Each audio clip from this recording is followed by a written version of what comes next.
Teeski. What's good, YouTube? Man, it's your boy T, man. And today we got Michael Jordan basketball Hall of Fame speech, man. Now I ain't never seen this. Um Shout out to my guy Kurt. He told me to react to this. You feel me? I was looking in my comments earlier today. He said, you know what I mean? You should go look at the Michael Jordan Hall of Fame speech. You feel me? So that's what we doing today. Drop a like, subscribe, turn on post notice. We finna get straight into this. I'm not gonna pause it at all. I'm gonna let him talk all the way through. Hey, y'all can hold me to it, bro. I'm not gonna pause, bro. I'm trying to tell you, like you got my word. I'm not gonna pause it today. The video, look at the length. Hey, did they do this on purpose? Y'all see how long the video is? 23:23.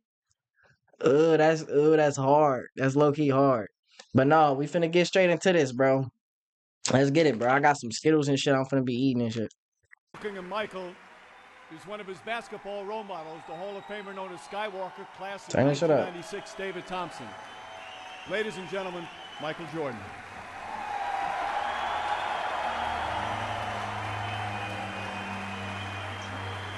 Is it going up?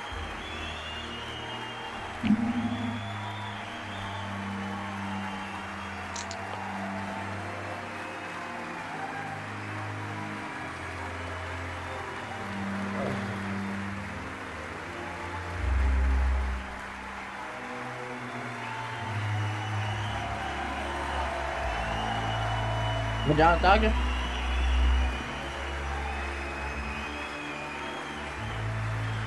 Thank you.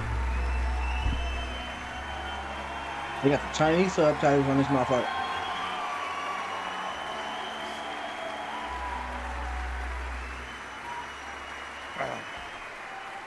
Thank you. I ain't gonna say nothing while you talk either.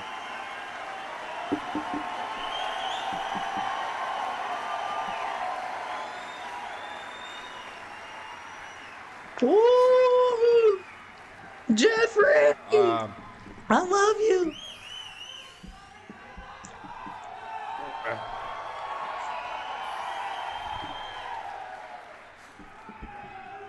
I told all my friends I was going to come up here and say thank you and walk off. I can't. There's no way. I got so many people I can thank. In all the videos, you never just saw me. You saw Scottie Pippen. Every championship I won.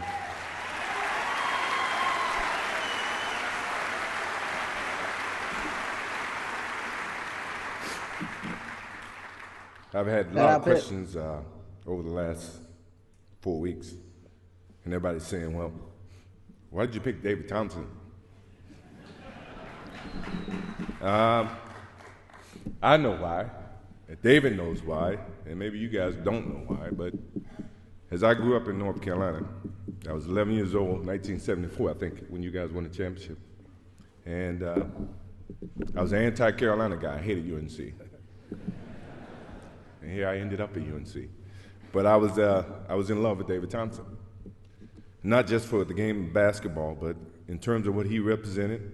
You know, we all, as Vivian said, we go through our trials and tribulations. And he did. And I was inspired by him. And when I called him and asked him to stand up for me, I know I shocked the shit out of him.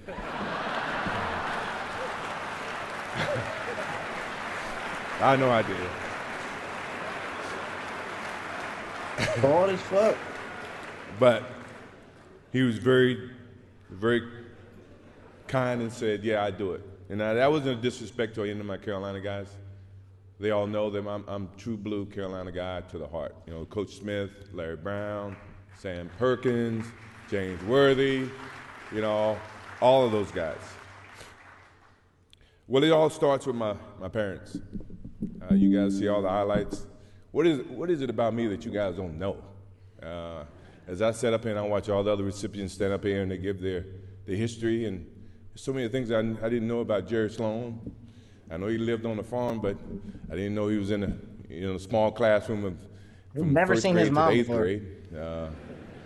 Even David Robinson, obviously I've known David for some time, and I found some things out about him, and even with John, I found some bad things or good things about him, and even Viv, I've known Viv for years, and her and my father and my mom spent a lot of time on the Nike trips, and I found out a lot of good things about her. But what about me that you guys don't know? I got two brothers, James and Larry. They're 5'4", 5'5" in height.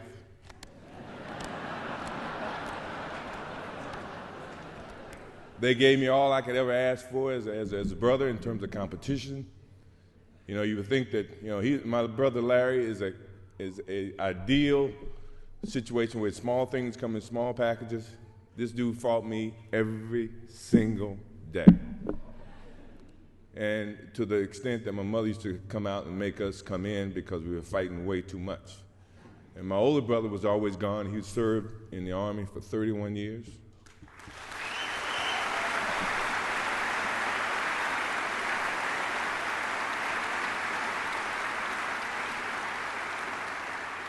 Oh.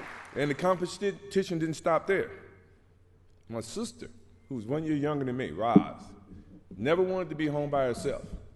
She took classes, extra classes, to graduate from high school with me, to go to University of North Carolina with me, and to graduate prior than me. And you guys sit and ask me where my competition or my competitive nature came from. It came from them. It came from my older sister. She was not here today, and my father, who's not here today, obviously he's with us and all of us. I mean, my competitive nature has gone a long way from the first time I picked up any sport.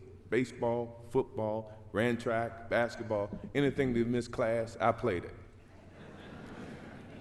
When you think about, so they started the fire in me. That fire started with my parents.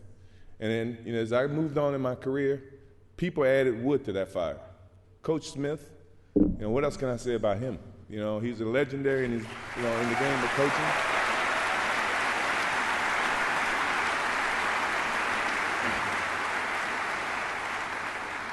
And then there's Leroy Smith. Now you gotta think that's a myth. Leroy Smith was a guy, when I got cut, he made the team on the varsity team. And he's here tonight. He's still the same 6'7" guy. He's not any bigger. His game is about the same. But he started the whole process with me, because when he made the team and I didn't, I wanted to prove not just to Leroy Smith, not just to myself, but to the coach who actually picked Leroy over me. Oh, that don't count as a pause, bro. I got a phone call. I wanted to make sure you understood. You made a mistake, dude.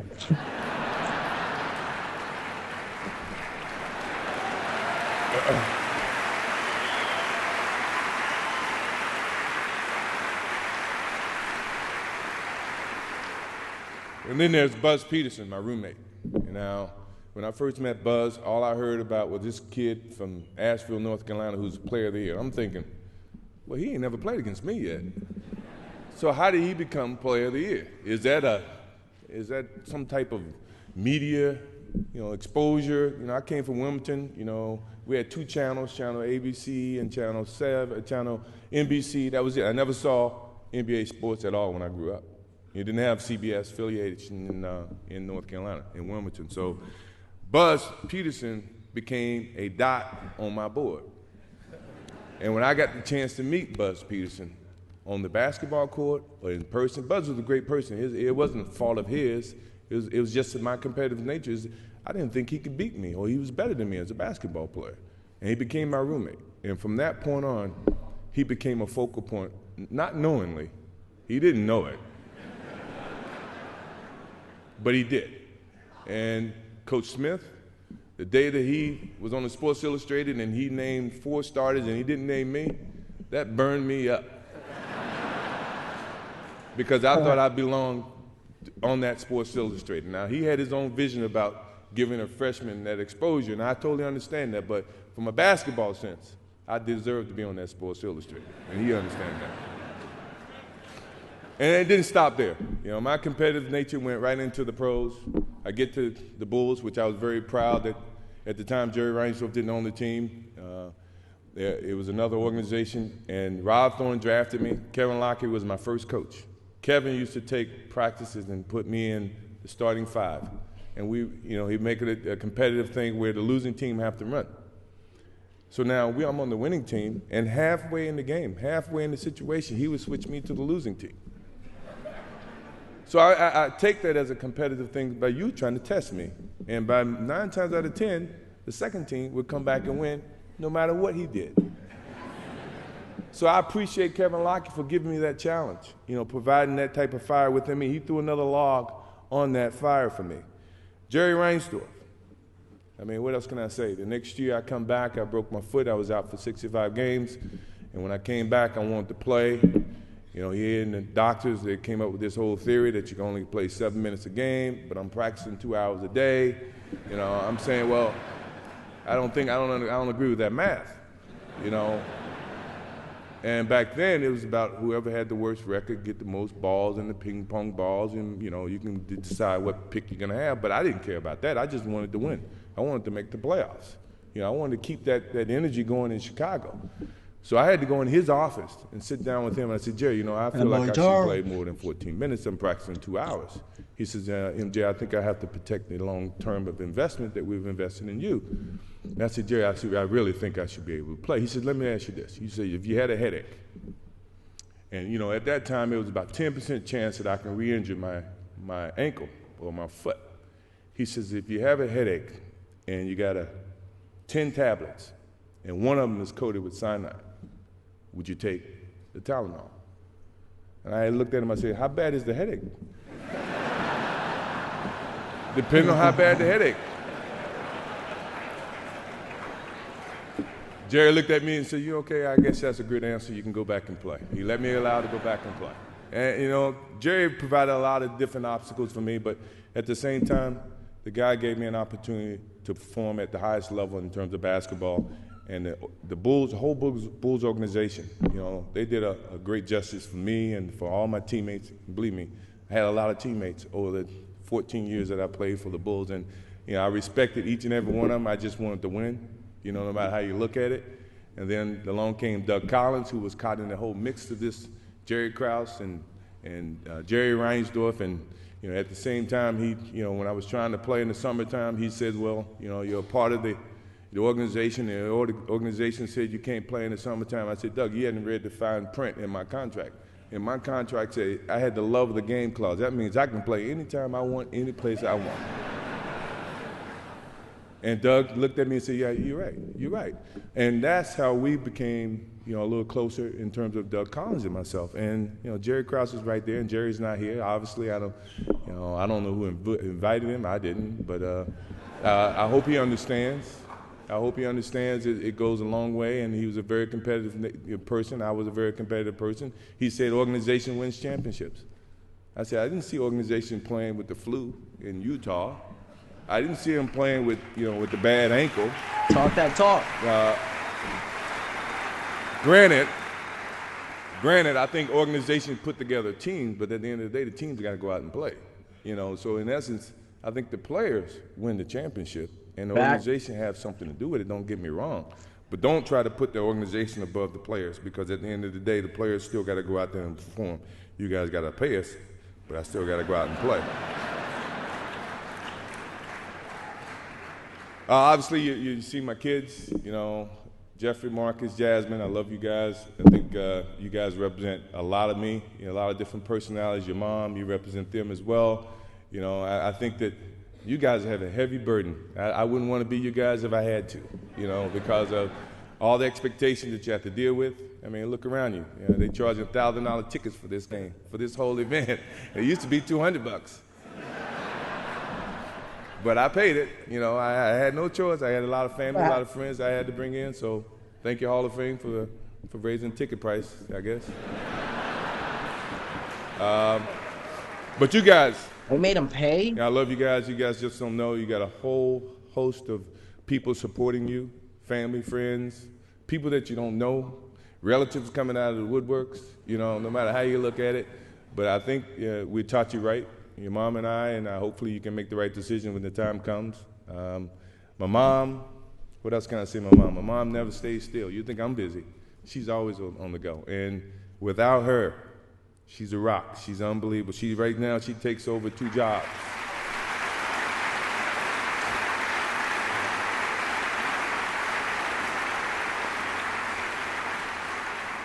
She's an unbelievable woman. I mean, if I got anybody that's nagging me each and every day, it is her.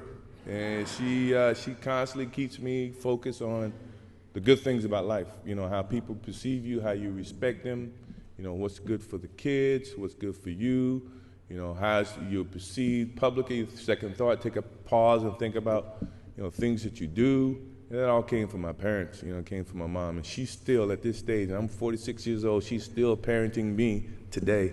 And that's a good thing about that lady. I love her to death. I love her to death.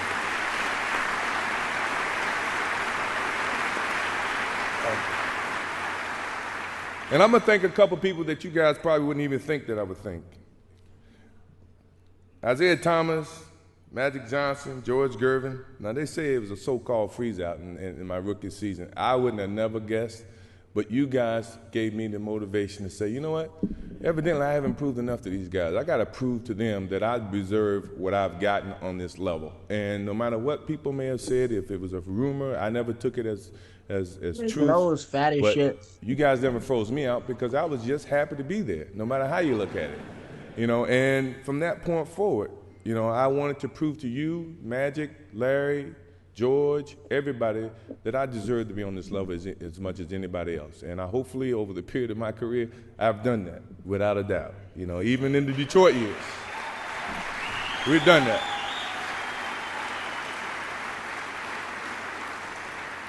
Without a doubt. Pat Riley, I mean, you and I, we go way back. I still remember in Hawaii. You remember in Hawaii where you and I was coming in, you were, I guess, leaving, and you decided to stay a couple extra days, but you were in my suite, and they came and they told you you had to get out of my suite. And you slid a note underneath my door, although you had to move, you did move. You slid a note saying, I enjoyed the competition, congratulations, but we will meet again. And I take the heart in that because I think, in all honesty, you are just as competitive as I am, you know, even from a coaching standpoint. And you've challenged me every time I played the Knicks, the Heat. And I don't think you were with the Lakers, but anytime I played against you, you had Jordan Stoppers on your team. You had John Starks, who I loved.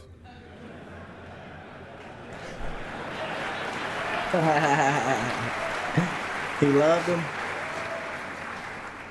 You even had my friend Charles Oakley saying we can't go to lunch, we can't go to dinner because Pat doesn't believe in fraternizing between the two of us. And this guy hit me harder than anybody else in the league, and he was my best friend. Patrick Ewing, we had the same agent. We came out at the same time, but we couldn't go to lunch. Why is this? You think I'm going to play against Patrick any different than I play against anybody else? No. And then you had your little guy who was on your staff who became the Knicks coach after you, Jeff Van Gundy. He said, I conned the players, I befriended them, and then I attack them on the basketball court. Where did that come from? I just so happen to be a friendly guy. I get along with everybody, but at the same time, when the light comes on, I'm as competitive as anybody you know. You know, so you guys, I must say thank you very much for giving me that motivation that I desperately needed.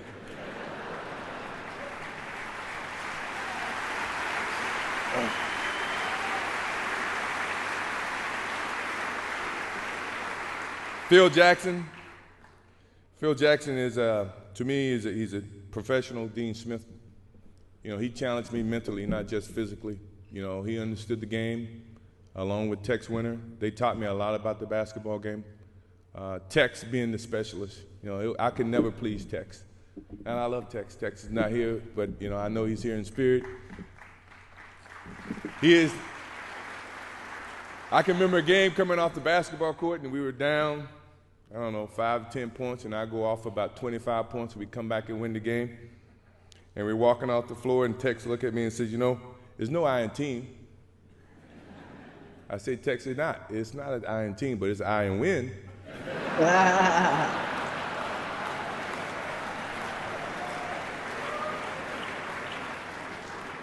I think he got my message. I'd do anything to win. You know, if that means we play team format, we win. If that means I have to do whatever I have to do, we're gonna win, no matter how you look at it. This game I got y'all 50. And then you had all your do media it. naysayers. Oh, scoring champion can't win an NBA title, or you know you're not as good as Magic Johnson, you're not as good as Larry Bird. You're good, but you're not as good as those guys.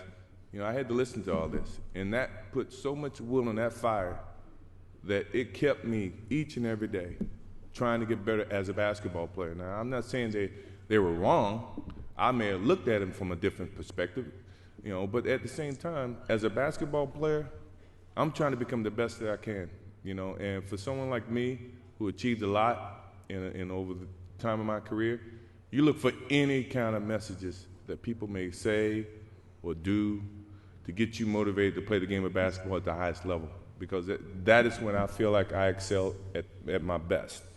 And my last example of that, and the last one that you guys probably have seen, I hate to do it to him, but he's such a nice guy. And when I first met Brian Russell, John and Carl should remember this. I was in Chicago in 1994. I was working out for baseball. They came down for a workout and shoot around. I came over to say hello. And at this time, I had no thoughts of coming back and playing the game of basketball. And Brian Russell came over to me and said, "You know what, man, why'd you quit? Why'd you quit? You know I can guard you. If I ever see you in a pair of shorts, you remember this, John?" And John, like, yeah. So when I did decide to come back in 1995, and then we played Utah in '96, I'm at the center circle, and Brian Russell sitting next to me, and I look over to Brian. I said, "You remember this conversation you made in 1994 about I think I can guard you, I can shut you down, I would love to play against you. Well, you about to get your chance." And believe me, ever since that day, he got his chance. I don't know how succeeding he was, but I think he had his chance, and believe me, I relished on that point, and from this day forward, if I ever see him in shorts, I'm coming at him. He used to fry that nigga, boy. It wasn't no push off. I know you guys got to go. I know I've been up here a lot longer than I told my friends I was going to be up here. I cried. I was supposed to get up here and say thank you and walk off, and I didn't even do that. So I appreciate it. Thank you very much. I appreciate it.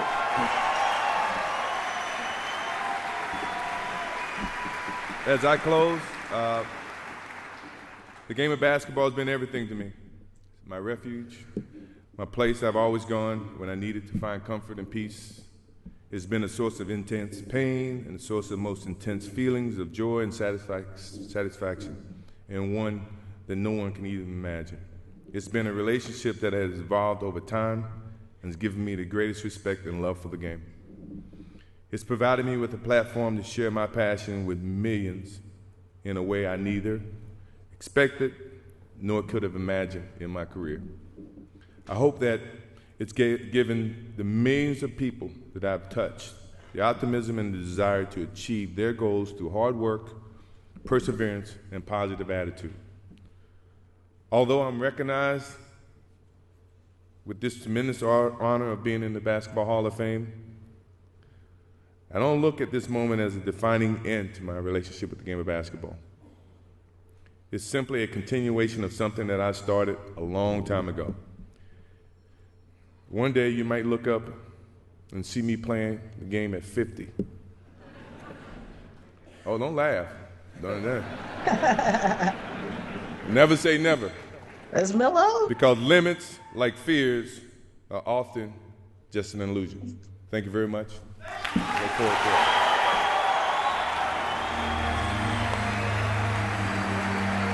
Round of applause, man. What a fucking guy, dude. Oh, fuck. Y'all see that? I'm finna get copyrighted. God damn.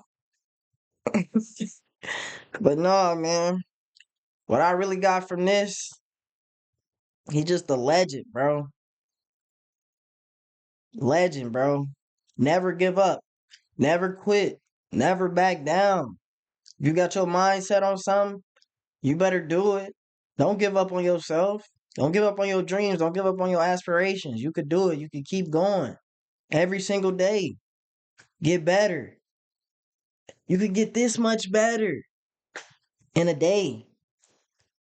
Even though that look like a little bit, but think about this much every single day. It's gonna grow and grow and grow. You feel me? And you gonna look back in the past like, man, I really did it. You know what I mean? But you gotta have that mindset. You gotta tell yourself, you gotta lock in. You gotta tell yourself, this is what I'm doing and I'm sticking to it. You know what I mean? Can't give up, you can't back down, you feel me? But nah, I'm gonna get up out of here. I ain't gonna do my speech next, you feel me? I'm away from my you feel I ain't in the Hall of Fame. I ain't in the Hall of Fame. When I get in the Hall of Fame, y'all gonna see my speech and shit. But nah, man, if you made it this far into the video, bro, I need you to comment. Comment speech.